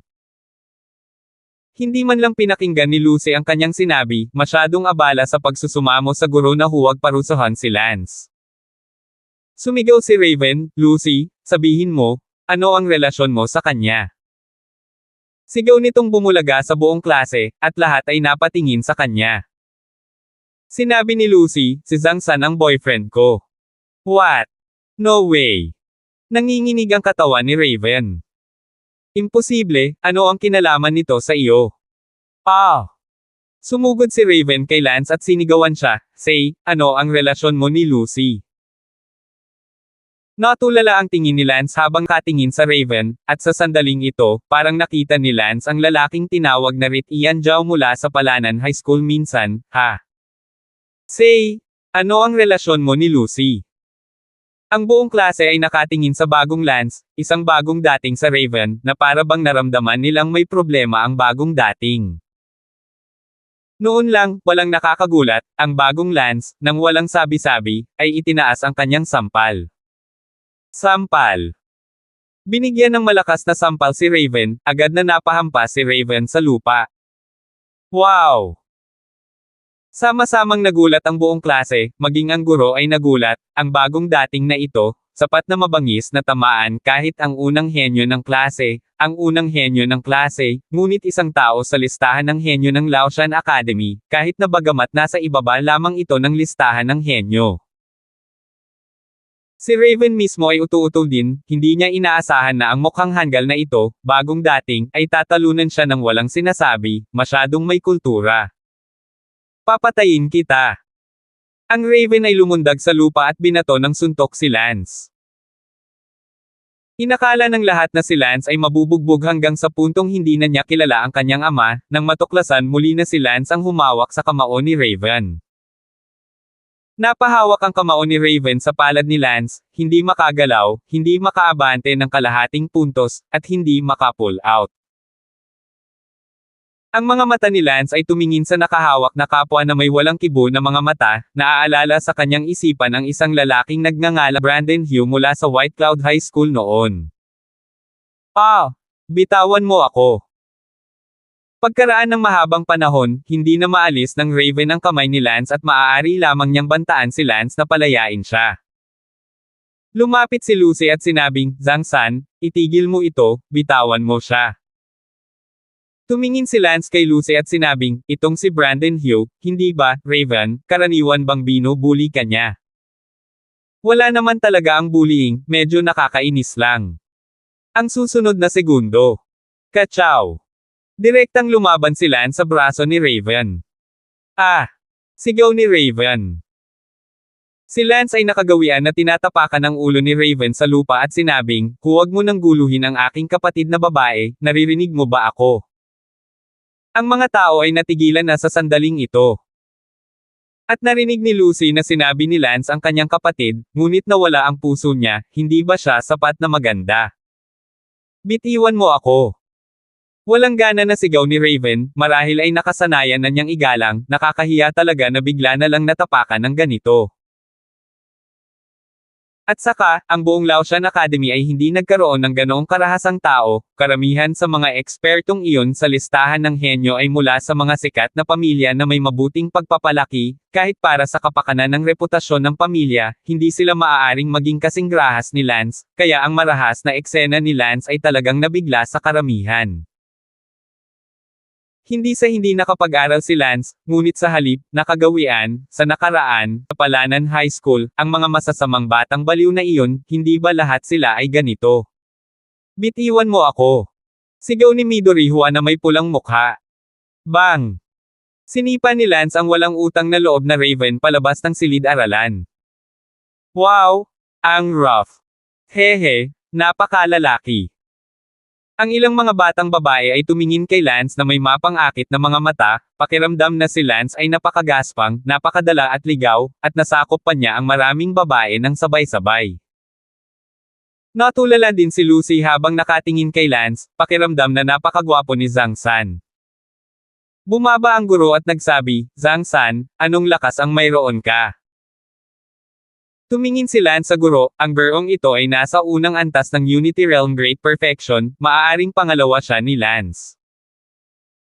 Gayunpaman, ayaw ni Lance na magpanggap na nagkukumpara, pagkatapos ng lahat, ang kanyang tunay na edad ay hindi 17 taong gulang. Walang lakas, sige, take your class. Just pretend I don't exist, I'm just here to model through. Oh! Tumawa ang guro, at sinabi sa kanyang puso, anong baliw, ang Laotian Academy, kahit ang unang henyo, ay walang ganoong tono ng loko bawat henyo, lahat mula sa mga sikat na pamilya, sino sa kanila ang hindi magalang. Napakakwalipikado at may kultura, tulad ni Lance, napakagaspang na pag-uugali, at napakayabang na tono, ay hindi kailanman nakita. Tumahimik ang klase, at ang tinatawag na Raven, na sobrang ligaw na binugbog ni Lance, ay sobrang nahihiya, at hindi nang ahas na bumalik sa klase. Gayunpaman, ang isang taong napakarahas ay ipinanganak sa Laotian Academy, tiyak na magdudulot ito ng malaking kaguluhan, ang estilo ni Lance ay napakarahas, siya ay nakatadhana na maging isang alternatibo sa Laotian Academy, at walang sinasabi kung anong mga alon ang lilipad. Gayunpaman, sa lakas ni Lance, anumang unos at alon ay parang umutot, ayaw talagang paglaruan ni Lance ang mga tao dito, tinanggihan ni Lance ang mundong ito sa loob, naliligaw siya at gusto na lang umalis. 978. Ang marahas na pambubugbog ni Lance sa Raven ay kumalat sa isang umaga sa Laotian Academy. Maraming tao ang pumunta sa Ding Year 2 para makita kung paano itong si Lance. Hoy! Alin ang maalamat na zangsa na marahas na bumugbog kay Raven Siya, yan yung natutulog sa mesa. Natutulog sa mesa. May magagawa ba ang isang estudyante? Siya, ano ba ito? Napakagaspang niya nang tamaan niya si Raven, hindi lang siya walang modo, tinadyakan pa niya ang ulo ni Raven sa lupa pagkatapos ng pambubugbog. Holy crap, no way! How in the world can have such a rude person? Oh my god, what is it with that famous family? It's so cultured, hindi ba siya natatakot na madisgrasya ang pamilya niya? Siya, dating groom. Hindi nakapagtataka. Sa buong umaga, ang mga tao ay patuloy na pumupunta sa Ding Year 2 upang makita si Lance, at lahat ay natulala sa bastos na pag-uugali ni Lance. Bagamat alam ni Lance na maraming tao ang dumating para bantayan siya, hindi nag-react si Lance at nanatiling nakahiga para matulog. Tanghali na ang labas ng paaralan. Inimbitahan ni Lucy si Lance na sumama sa kanya sa tanghalian. Tumango si Lance, hindi niya alam kung nasaan ang cafeteria. Hindi nagtagal, pagdating sa isang lugar na parang cafeteria, nakita ng maraming tao si Lance na pumasok sa cafeteria at itinuturo at pinag-uusapan ang tungkol kay Lance. Sa tulong ni Lucy, binili ni Lance ang kanyang pagkain. Wala sa magandang mood si Lance nang makita niya ang napakaraming tao na nakaturo sa kanya sa cafeteria, at sa orihinal ay nasa sobrang di masayang mood dahil nakulong siya sa memory stone na ito. Zhang-san, maupo tayo doon. Itinuro ni Lucy ang isang bakanteng lugar sa isang sulok ng cafeteria, ang mas magandang upuan ay na-occupy na ng mga nauna. Gayunpaman, si Lance ay hindi nagpapalubha sa kanyang sarili, siya ay nalulumbay na, ngunit pinalala ang kanyang sarili na umupo sa sulok at kumain. Dumiretso si Lance sa isang mesa sa isang upuan sa bintana at sinabi sa estudyanteng kumakain sa mesang iyon, umalis ka rito. Wow! Maraming tao ang orihinal na nanunood kay Lance ng tahimik, ngunit nang bigla nilang makita si Lance na kumakapit sa upuan ng ibang tao nang may kawalang galang, marami sa kanila ang napawaw na para bang ito ang unang pagkakataon na nakakita sila ng ganoong bagay. Ang dalawang batang lalaki na kumakain sa upuan sa bintana ay tumingin kay Lance sa hindi malamang dahilan. Classmate, anong ginagawa mo? Medyo naiinip si Lance sa isang sigaw, umalis ka sa aking kinaroroonan, ang aking lugar. Kaklase mo. Bang! Sinampal ni Lance ang dalawang walang utang na loob na kaklase sa labas ng bintana sa buong view ng lahat. Wow damn! How rough! Natigilan ang buong cafeteria, paanong may estudyanteng napaka-unreasonable at napakasungit. Si Lucy ay labis na nanlumo, hindi man lang siya nang ahas na umupo at kumain kasama si Lance. Ito ay masyadong nakakahiya, paanong si Zhang-san ay naging napakasobra at hindi makatwiran. Sa huli, si Lucy ay hindi pa rin naglakas loob na umakyat at kumain kasama si Lance, siya ay isang edukadong tao, ang ganitong uri ng pag-uugali ay hindi niya magawa, at masasabing lahat ng mga estudyante sa hindi ito magagawa ng buong Laotian Academy, kahit na gawin nila, hindi sila maglalakas loob na gawin ito ng lantaran, sa likod lamang. Nang ibabaw si Lance sa dalawang upuan mag-isa, at ipinatong pa ang isang paa sa bangkito, pagkatapos ay kinain ang kanyang pagkain. Si Lance ay mukhang may utang sa kanya ang mga tao sa mundong ito. Ang bastos na pag-uugali ni Lance ay sa wakas ay nagdulot ng sama ng loob ng ilang estudyante. Ang isang estudyanteng nagngangalang Yang Late ay tila hindi na nakayanan, sinampal ang kanyang chopstick at tumayo. Natuwa ang mga estudyante sa cafeteria nang makitang nakatayo sa galit si Central Late. Hindi na nakikita ng Central Late, haha, ang galing. Ang Central Late ay ang unang henyo ng ikawalong klase ng Ding grade, nangunguna sa Raven sa listahan ng henyo, sana ay maparusahan niya ang bastos na lalaki na ito. Central Late, umakyat ka at turuan mo siya ng leksyon. Napatingin ang lahat kay Central Late. Ang Central Late ay galit na naglakad patungo kay Lance. Kumakain pa rin si Lance nang nakatapak ang isang paa sa stall, masarap ang pagkain, ngunit hindi nito mabawi ang nakapanlulumong pakiramdam na nakulong sa mundong ito. Sa oras na ito, lumapit si Central Late, tumayo sa harap ni Lance, at nagsabi, "Itong estudyante, alam mo bang napakabastos mo, at ang iyong pag-uugali ay seryosong sumasalungat sa moral na programa." Hindi agad kumilos ang Central Late kay Lance, ngunit una sa tono ng pag-lecture. Nang hindi tumitingin, sinabi ni Lance, "I'm in a bad mood, huwag mo akong guluhin, lumayas ka." Ikaw. Nakita ni Central Chi na hindi lang nakinig si Lance, kundi tinawag din si Lance ng ganoong pangalan sa harap niya, talagang kasuklam-suklam na tao ito. Classmate, kung ipagpatuloy mo ang ganitong uri ng walang time na ugali, huwag mo akong sisihin, Central Late, ngayon lang talaga ako maghahanap ng hustisya para sa dalawang kaklase na yan. Ngumuso si Lance, huwag mong hanapin ang kamatayan. Ikaw. Ganyan ang galit ni Central Chi, at galit na galit din ang mga estudyante sa paligid. Mukhang ang pakikipag-usap sa isang tulad mo na walang konotasyon ay isang kumpletong pag-aaksaya ng enerhiya, gayon din, kung gayon huwag mo akong sisihin Central Late. Pagkasabi noon, hinampas ng palad ng Central Late si Lance. Lumipad palayo si Lance na may kasamang sipa. Boom! Lumabas kaagad si Central Late palabas ng pinto ng cafeteria. Halos tapos na si Lance sa pagkain, tumayo siya at bumulong sa lahat, "Mga kapwa mag-aaral ng Laoshan Academy, gusto ko lang tumambay dito ng payapa at tahimik, kaya abalahin ko kayong lahat para hindi ako istorbohin, kung hindi, huwag. Sisihin mo ako sa pagiging bastos ko." Sabi ni Lance at tumalikod para maglakad palabas ng cafeteria. Nakita ito ni Lucy at sumunod sa labas ng cafeteria na nakayuko. Hinabol ni Lucy si Lance at naabutan siya sa isang maliit na landas. "Zhang San. Para saan? Bakit ka ganito? Paano? Hitting someone and being so rough, hindi ba pwedeng civil ka, masama talaga ang image mo tapos ngayon halos sikat ka na sa buong academy." "Sorry, I'm not in the mood to be civil. Besides, did I actively mess with anyone? I'm not even interested to playing with you people in this place. Ngayon lang sa cafeteria, hindi ka lang naupo sa iba." Bumantong hininga si Lance, "Damn, nakakapanlumo kaya ako napadpad dito, kailangan ko bang magtago sa isang sulok para kumain? Bakit ko palalalain ang sarili ko, grass. Galit na galit si Lance sa pagbanggit nito. Nagdamdam ng sunod-sunod na beses, at sinipa rin niya ang isang bato sa lupa sa pagkagalit. Gaano kalungkot si Lance, tila ang pagiging nakulong dito ay labis na naging malungkot kay Lance. Si Lucy ay tumingin kay Lance na may matinding depresyon, talagang hinihiling niya na si Lance ay maging mas pino at mapagpakumbaba, upang sa kanyang henyo, siya ay maging napakasikat sa akademya, ngunit si Lance ay isang bastos na tao, upang kahit paano talented siya, hindi siya tatanggapin ng lahat. Ang loob ng mga salita ni Lucy ay hindi alam ni Lance, kung hindi, si Lance ay kailangang nginisyon, sikat.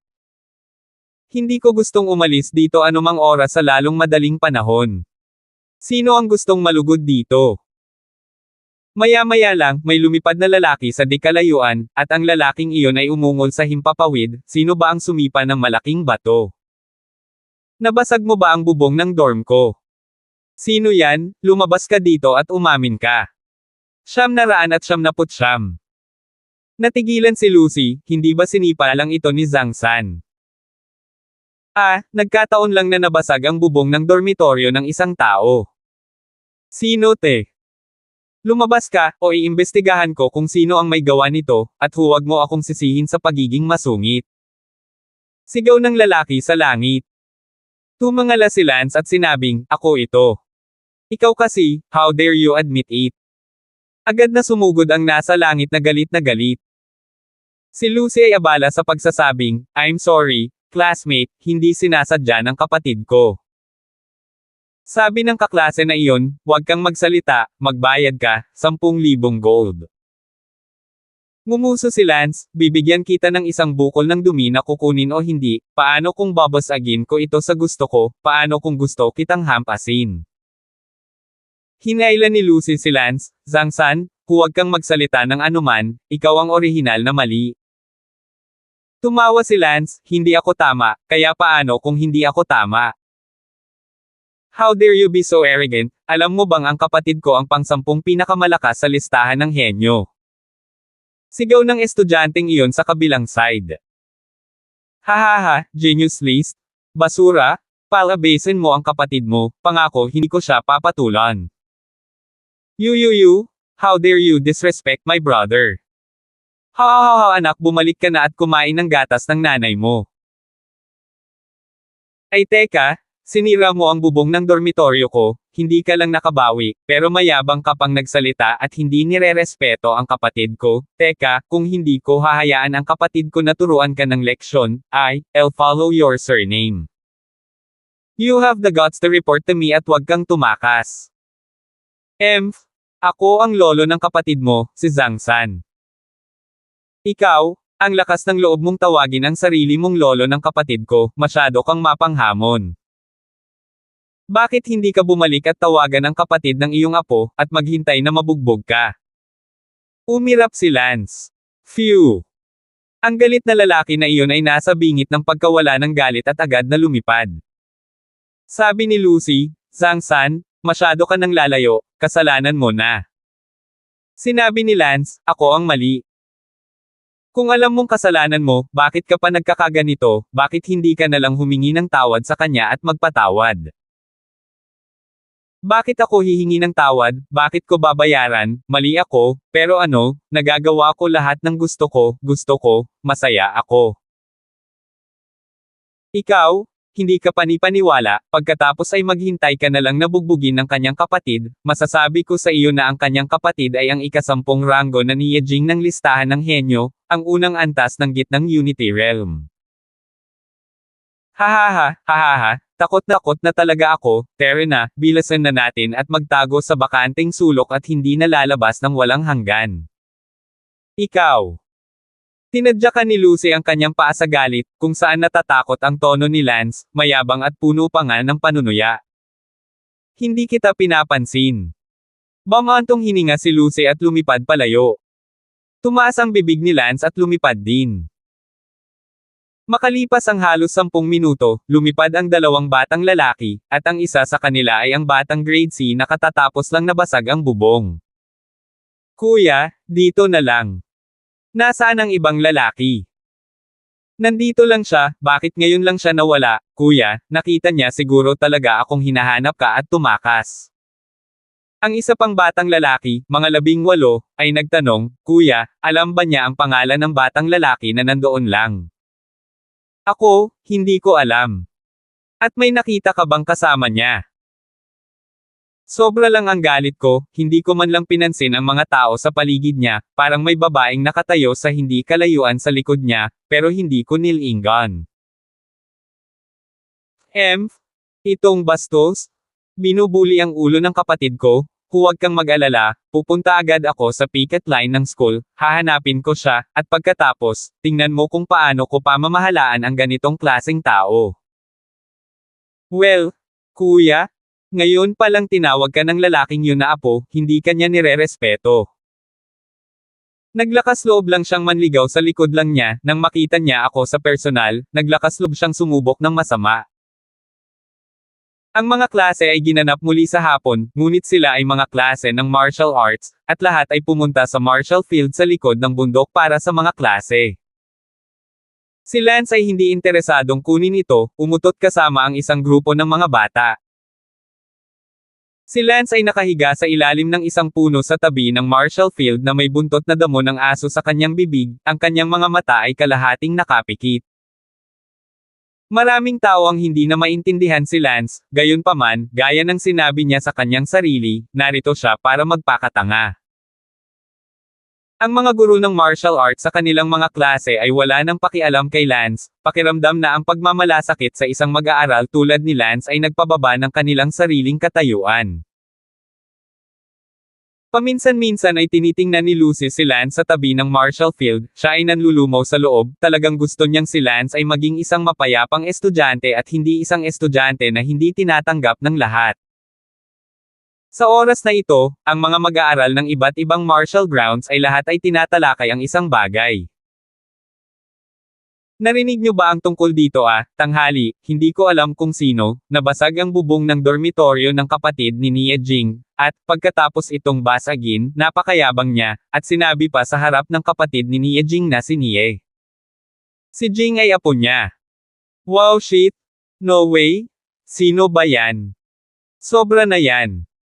Hindi ko alam, pagkatapos ay hinanap ng kapatid ni Nia Jing ang kanyang kapatid, at nang dumating si Nia Jing, ang taong iyon ay tumakas. Talagang tumakbo kung hindi, binugbog siya ni Nia Jing. Tutal, siya ang ika-10 tao sa listahan ng henyo, 18 taong gulang pa lang, isang mahusay na henyo na umabot sa gitnang yugto ng Unity Realm. Isang tao sa antas na ito, maging ang mga guro ng aming akademya ay kailangang mag-ingat, dahil ang isang tao sa antas na ito ay tiyak na malalampasan ang hindi mabilang na mga guro sa hinaharap, kung aling guro ang maglalakas loob na masaktan. Sa hindi inaasahan, ang mapag-alitan dahil sa pagiging apo ay dapat ay labis na nagagalit. Oo, pagkatapos ay iniulat ni Nia Jing ang kaso sa akademya, at talagang sineseryoso ito ng akademya, nagpadala ng mga piket upang matiyak na mahanap ang estudyanteng nanakit kay Nia Jing. First, hindi ko alam kung anong mangyayari kung mahanap natin sila. Kalokohan, narinig ko na naghihintay si Nia Jing sa picket line ngayon. Sa buong Marshall Field, maraming estudyante ang nag-uusap tungkol dito tuwing break. Lumapit si Lucy kay Lance at umupo, pinunasan ang butil ng pawis sa kanyang noo, katatapos lang mag-practice laban sa ibang mga estudyante at pawis na pawis. Sinabi ni Lucy, Zhang San, narinig mo na ang lahat ng talakayan ng mga estudyante, ngayon alam mo na kung gaano kaseryoso ang bagay na iyon. Sana ay hindi ito imbestigahan ng picket squad ng akademya, kung hindi, sayang, hindi ko rin alam. Anong gagawin? Sinabi ni Lance, oo, sana ay hindi ito imbestigahan ng mga piket. Nakita ni Lucy na si Lance ay natatakot din na imbestigahan, at abala sa pagsasabing, alam mo ba kung gaano ka natatakot ngayon? Kung alam mo kung bakit ka natatakot, bakit hindi mo pigilan ang iyong sarili? Ngumuso si Lance, natatakot ako na kapag lumabas ang investigasyon at hinanap ako ni Nia Jing, hahayaan ko siyang kumain. Shit! Masyado kang maraming iniisip. Ikaw. Galit na galit si Lucy kaya hindi siya makapagsalita, at naisip na natatakot si Lance. Zhang San, wala talaga akong masasabi sa iyo, hindi ba pwedeng maging mapayapang estudyante ka na lang? Hindi ka naman kasi sikat sa ganito, kung hindi, sa galing mo, kapag natuklasan ka mamaya, siguradong malugod na tatanggapin ng lahat ng mga mag-aaral at guro. Nagsalita si Lucy mula sa puso. 1,000. Hahaha, sikat. Ay po? Do I need a welcome here? It's hilarious. Nakakatawa si Lance, ayaw niyang umalis at natatakot na hindi siya welcome. Zhang San, nakikiusap ako, hindi ka naman ganito dati syempre, hindi pa kita masyadong kilala nung nobyo, tutal pumunta ka sa bahay ko bilang groom para lang. 2 buwan. Sige, Lucy. Don't mind me. You do your thing and I'll model through my days. Sayang, these days, it's so damn boring. Zhang San, walang paraan na iiwan kitang mag-isa. Just because your grandfather said that I'm a member of your family now. It's not need, baka hindi na ako bumalik sa bahay nyo. Bakit? No why? I don't want to move right now, and when I did, I leave this shitty school. Saan pupunta? Huwag kang umalis. Nagmamadali si Lucy. Saan ako pupunta? Paano ko malalaman kung saan ako pupunta? Hindi ako makapaghintay dito para mamatay. How can you wait to die? Kakaiba ka naman lagi magsalita. Hindi mo maiintindihan kahit sabihin ko sa'yo, anyway, aalis ako sa bulok na school na to sooner or later, para hindi mo na ako masyadong ipilit. Ayoko. Violet Moon pursed her lips, feeling lost inside. Huwag mong sabihing gusto mo ako. I do. Natigilan si Lucy, hindi inaasahan na ibibigay ito ni Lance ng direkta, kaya paano niya ito sasabihin? Huwag kang magsalita ng kalokohan kung hindi naman. Si Lucy ay abala sa pagsasabing, Zhang San, tama ka, gusto kita, hindi ka ba pwedeng umalis? Hahaha. Anong tinatawa-tawa mo, akala mo ba hindi ako bagay sa'yo? Miss Lucy, hindi ba salungat na ako, si Zhang San, ay isang bastos na bastard na hindi man lang ako welcome sa Laoshan Academy, kaya anong gusto mo? Zhang San, kung gayon maaari mong baguhin ang iyong sarili at maging isang estudyante sa kapayapaan hindi ba magiging maayos ang lahat kung gayon? Bakit ako magiging mapayapa, puno pa rin ako ng galit sa loob, nakikita ko lahat ng nandito at sobrang sama ng loob ko, gusto kong suntukin ang mundo, naiintindihan mo ba? I don't understand what you're talking about at all. Zhang San, please, huwag kang ganyan. You'll make me not even dare to close to you. Mas mabuti na yun, hindi mo kailangang magustuhan ako. Pero, ako pa rin, gusto ko pa rin. Namula si Lucy at ibinaba ang ulo. Bamantong hininga si Lance, silly girl. Ayaw ni Lance na magkaroon ng damdamin sa mga tao sa mundong ito, kung sakali man, natatakot ako na balang araw, mag-aatubili siyang umalis sa mundong ito, bago sinabi ng kapatid ng master ng isla na natural na mananatili si Lance kapag may pamilya siya dito. Magwala ka, Lucy. Ngunit si Lance ay nagpapasalamat sa kanya sa loob. Zhang San. Para saan? Pwede bang magbago ka para sa akin, para sa pagbabago? Katawa-tawa ano ka ba, bakit ako magpapalit para sa'yo? Babae ka lang sa puso ko, wag mo masyadong isipin, may syota na ako. Tumingin si Lucy kay Lance na may luha sa kanyang mga mata. Hindi ako naniniwala, maliban kung sasabihin mo sa akin kung sino siya. Bakit ko sasabihin sa'yo? Ibig sabihin hindi ako naniniwala. Okay, dahil gusto mong malaman, walang masamang sabihin sa iyo, sinong babae sa Laoshan Academy ang pinakahenyo, at pinakamaganda. Nagulat si Lucy, gusto mo si Lu Yongqi. Kalokohan. Hindi pwede. Si Lu Yongqi ay hindi mas masama kaysa sa iyo, at ang kanyang talento ay napakalakas, hindi ko siya gusto, mas gusto kita ang talento ay napakasama, hindi ko gusto ito, huwag mag-ilusyon tungkol sa ko sa hinaharap. Sabi ni Lance, tanging si Lance ay nagkasala sa pagsasabi nito sa loob. Sa mundong ito, si Lance ang may pinakamagagandang damdamin para kay Lucy. Gayunpaman, hindi maaaring magkaroon ng damdamin si Lance dito, kailangan niyang palaging isipin ang pagbabalik sa totoong mundo, kung hindi, baka talagang hindi siya naiiba sa nakatatandang kapatid ng master ng isla. Sa buhay na ito, ang pagpapakasal at pagkakaroon ng mga anak dito, at pagkatapos ay matatapos na siya. Kaya, nagkasala si Lance sa mga salitang ito. Tumulo ang luha mula sa matingkad na mga mata ni Lucy at sinabing, Zhang San, ito ang unang beses na naging emosyonal ako tungkol sa isang lalaki, kahit na gusto mo si Lu Yuanqi, hindi ka sapat para sa kanya, kaya gagawin ko pa rin. Lagi kang gusto. Haha, joke? Ano Lu Yongqi? Hindi ako karapat-dapat sa kanya, ay po. Si Lu Yongqi ang ikalimang tao sa listahan ng henyo, hindi ka maaaring maging karapat-dapat para sa kanya, walang silbi na magustuhan mo siya, ipinapayo ko sa iyo na huwag mag-aksaya ng iyong lakas, para hindi ka malungkot, doon. Maraming nagkakagusto sa kanya. Ipapaalam ko sa iyo kung hindi ako karapat-dapat sa kanya, hahalikan at sisubog ko siya sa harap mo. Mukhang galit si Lucy at tumayo para maglakad palayo.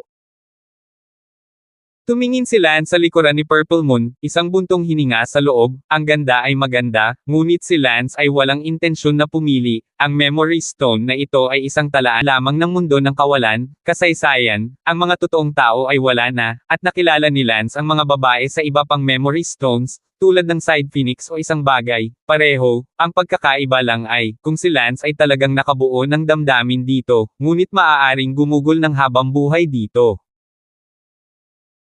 Sa sandaling ito, sa paiket ng Laotian Academy, naghintay si Nie Jing sa paiket hall, naghintay siya dito, naghihintay ng resulta, sa huli, na bumasag sa bubong ng kanyang kapatid, at nagbanta rin na siya ang kanyang lolo, nitong hininga, siya. Hindi rin makatiis ang pintuan ng kanyang pamilya. Sa sandaling iyon, ilang paiket mula sa labas ang pumasok. How's it going? Nahanap mo na ba ang lalaki?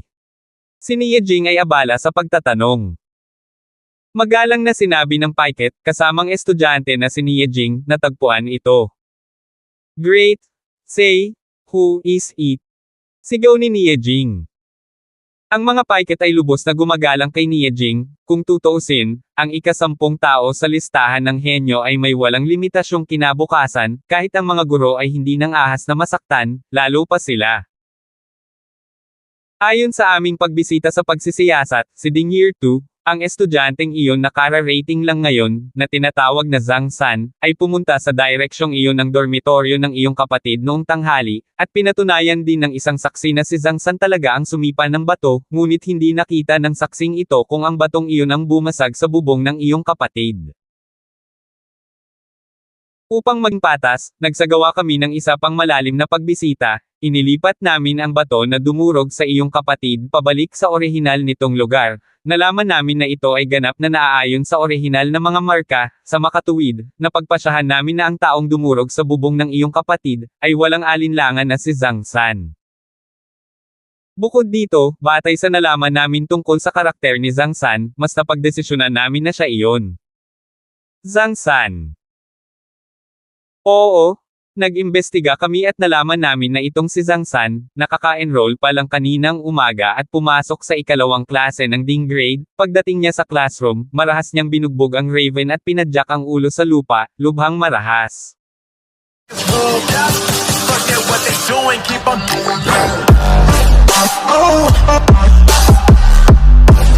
Oh,